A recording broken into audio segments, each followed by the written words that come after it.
Well, Cowboy Jim, third video of the day, and last one that will try to encompass a bit of humor, lighten up, that sort of stuff. Anyways, back in the mid 70s, my dad was selling his campground, and I'll try to position this chair a bit. It's not working. And he sold to a friend of mine who is since deceased. His name Bill Player, and Bill orchestrated the sale on the condition, the sale of what was called Martin's Camping at Wasaga Beach. We, as a family, mostly my dad, had the largest campground at Wasaga Beach, Martin's Camping, and Bill knew that Bill was such a smart man. Oh my goodness. Oh, he bought my first Corvette for me for $100 cash, and my first house he bought, told me how to buy it uh, for $100 cash, and and after I bought it, he said, "You better come sign the papers." And he says, "You want to see the house before you sign the papers?" I said, "Well, I really don't care. It's a house, and whatever it is, I can fix it up." And but anyway, so Bill was smart enough that he insisted that Dad deliver the campground vacant. So Dad did the stuff that you as a landlord do, and he gave notices to all the mobile homes that were in the camp that they had to vacate by such and such a date. Well, everyone was obedient except to Dad's request. People liked him, and well, they loved my mom, but they liked my dad, and and it was quite interesting. I mean, he'd walk out into the campground, there'd be 20 kids following him, and but anyways, came down that the only mobile home that refused to move, thus screwing up the sale of the campground, was the local bylaw enforcer. And well, he kind of had the impression that he was maybe an OPP or something a little more significant than a bylaw inspector. Anyways, it got on the news, and uh, my dad, being kind of sharp, he called the cousin and said, "Bring your John Brown tractor out tomorrow in the morning, and we'll hook onto that mobile home after the bylaw inspector leaves, and we'll take it off the property." It was quite a novel idea, and uh, somehow uh, the news media were really paying attention to everything that Dad did. Well, my cousin, not a genetic cousin, um, but he had his his uncle had married into our family. And so I guess in some ways he was genetic, but mm, he was also pretty rough, really rough. And so every time, well, they hooked onto the mobile home, they drug it up through the campground, and they got it right near the Highway 92, where where they were going to turn out onto the highway and take it down the road. Well, didn't a, a reporter. I didn't see his camera, but I did talk to him. Every time he had whipped the camera out, so I guess I saw it a long time ago, mid 70s, and every time he would pull the camera out, the cousin uh, would get off the tractor and hide. Well, there was only one reason that he did that, and that was he was wanted for something somewhere. There's no doubt. As I mentioned, he is kind of tough, and and quite often back in those days, people did not have a reverential attitude towards the police as I did. I struggle with it nowadays, but the police have changed. There was a time they were so honorable. But anyways, life goes on, and every time the camera guy would get out of the car with the camera, the cousin would shut the tractor down and get off and hide. Well, okay, I went over, being as gentle as I am, and I spoke graciously with the camera news slash reporter, and he said something that didn't sit right with me, and well, he left, and about 4.5 minutes later, the Ontario Provincial Police pulled in, and I hadn't hardly moved. Uh, the trailer had moved down the road, and policeman, he got out of the car and he said, "Jim, I'd like to talk to you." I said, "Sounds cool." And so I walked over and kind of leaned against his car. And he said, "We just had a call from someone who said that you were out on the highway." People exaggerate. We were off the highway. You don't go on the highway, not a busy highway like Highway 92. And he said, "You were reading the stuff out of someone." And I said, I'm hard pressed to remember that." He said, "Why don't you have any skin left on your right hand knuckles?" I looked at my hand and I thought, I hadn't even remembered hitting the guy. I mean, why didn't? But anyways, I said, "Well, I can't explain that." He said, "It's okay, Jim." He said, "You don't have to," but he says, "Don't skin any more knuckles on anyone's skull." I said, "I will really do my best." And he said, "Good. You have a good day." People liked me, actually. Hard to believe. And so the trailer, the mobile home, quite large, uh, being pulled by this cousin, uh, ended up going down the road.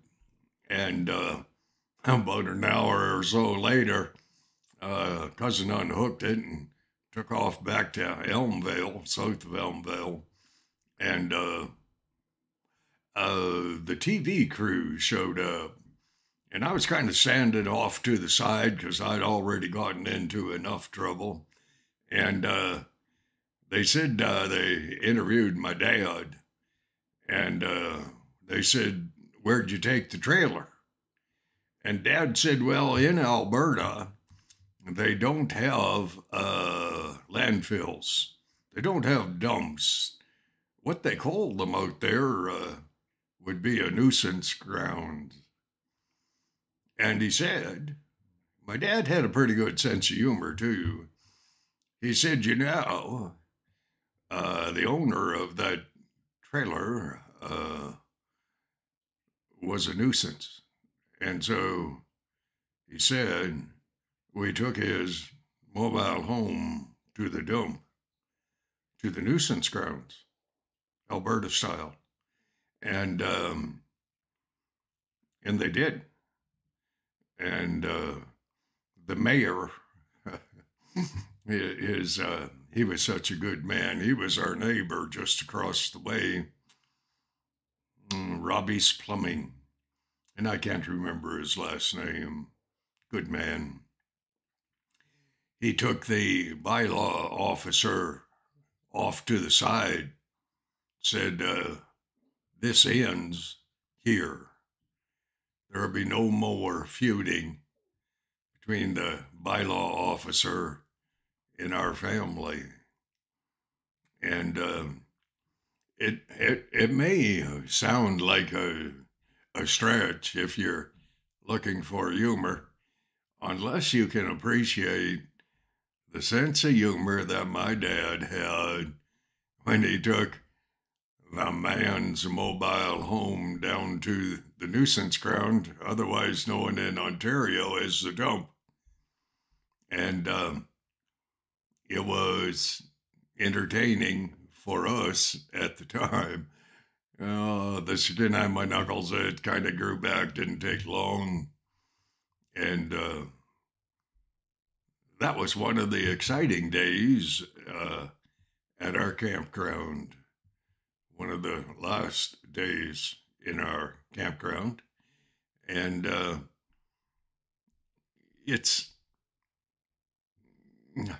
there's nothing spiritual to draw here. Well, I hope that was a little bit humorous, but I'm not altogether certain. And because on occasion I can be humorous, but I never know what is humorous or what isn't. I'm always been a little too serious, I guess. And, but them's the breaks. So, last video for the day, I'm pretty sure. We'll find out by the end of the day. But nonetheless, I so appreciate your kindness in watching my YouTube videos, and I thank you. We're something very close to 11,500 views. I think it's 479 or something. 11,479. I recognize the fact that in all my efforts to promote my YouTube channel, that it truly amounts to nothing without two things, possibly three, but definitely two. One, God's blessing. Two, your watching, your kindness, your honoring of the Creator, the idea that anyone can speak of a Creator the way I do, and His Son, my Lord and Savior, and actually have people watch is amazing. It truly is amazing, because it's a hard sell.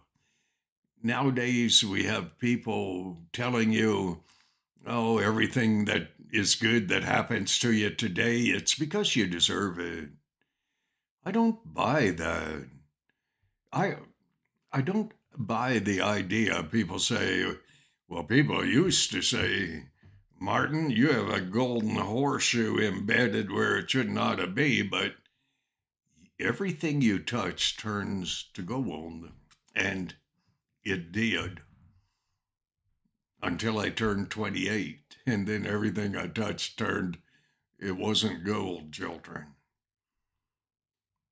But you have to take the good, the bad, the ugly, and you have to be able to live above it. You have to somehow find a way to look for the good in others more than in yourself. Oh my. And build people up as opposed to tearing them down. And that's what I take a shot at. I try. Actually learning to deal with my nose in a less noisy manner. Well, on this video. So let me sum this up. Thank you so much for your kindness of watching my stuff. As I said, it's a hard sell because people have a tendency to want to believe in anything other than a creator, and worse, his son, who gave us the opportunity to believe in him and in the creator and to seek forgiveness, and guaranteed in your humbling of yourself that you will receive forgiveness and be at peace with God. Been a long time, but a good memory. So God bless you, and you have a good day. Please try to look for good in others. It's a challenge. Please try to remember our Creator. And please try to remember that we're not all created the same. There are some who are almost a bit too rugged for their well-being. My dad used to tell me, one thing I notice about you, I don't think he ever called me son or much else. They didn't know how to show love. He treated me the way he was treated. But he said, I notice you don't let wisdom and common sense interfere with what you choose to do. Never did. Perhaps it would have been better had I done. But anyways, God bless you, and thank you, thank you, thank you for watching our stuff, our videos, the creators, mine, but more importantly, yours, if you choose to hold on to these videos and have a tender heart one to another and to God. Thank you so much. Thank you. You're going to live till you die, children. Only you can determine where you spend eternity. God bless.